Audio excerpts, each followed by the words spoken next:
Hi, everyone. I hope you had a great Monday overall today. The stock market had a pretty good Monday until about 3 p.m. Around 3 p.m., some negative headlines about Syria came across the wire and also about the debt ceiling coming up in the future. And that caused the market to reverse off its gains. However, overall, it ended up being a good thing because we basically pulled back in lighter volume. As you can see, the NASDAQ and the Russell 2000 are going to be the two that led the way higher. The NASDAQ was only down 0.01%. The Russell 2000 actually finished up 0.02%.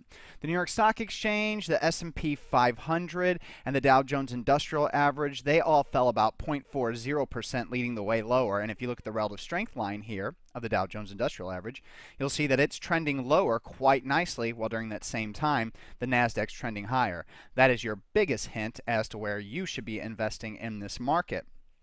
So now that we've hit the indexes really quickly overall, let's just take a look at it. In general, we're still trending higher above the 50-day moving average. The Russell 2000 is consolidating the recent to the August or end of July to beginning of August highs quite nicely. Relative strength line already hitting a new high.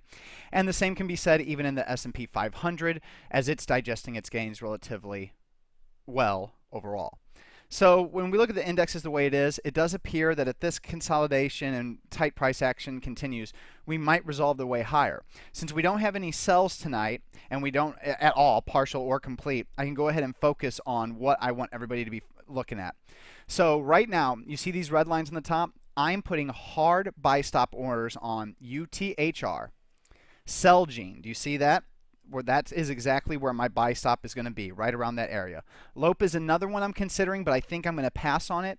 ALXN, you can see the red line there. INVN, you can see the red line there. HLF, you can see the red line there. MDSO, you can see the red line there. ILMN, you can see the red line. FLDM, you can see the red line. AEGR, you can see the red line. You can all see that these are just the recent highs, so that's where I'm going to put my buy stops. Other stocks to consider would be like URI, ALKS, ADUS, DNKN, and then another one I'm going to be putting buy stops in is BIIB. So right there, all these stocks are going to have buy stops. Also, on Friday, straddles were taken in Joy. So Joy's got a straddle position in that one. Straddle position was taken in WSM, so we're straddling WSM right now. A straddle position was also taken in BIG, so we have a straddle position in this one right now. And then the other one, I should have wrote this down in my notes. Not a very smart decision, Josh. But we have another straddle that's out there, and right now I am completely blanking. Oh, no, I'm not. WDAY.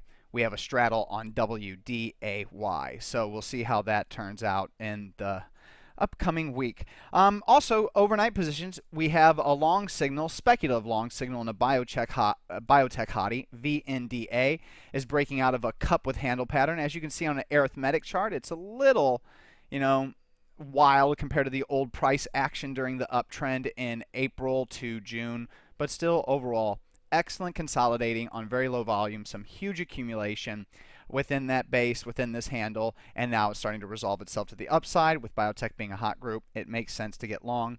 Also, DDD produced another breakout signal. As you will notice, it did that back here in May, didn't work. Did it in July, didn't really work. Did it in June, didn't really work. July early, didn't work. Late July, didn't work. August, didn't work. Maybe this time it'll work. I mean, SSYS is looking good. XONE is still trending up, so maybe there's hope for DDD after all. Anyway, have a great rest of your evening, everyone, and I'll see you on Tuesday. Aloha.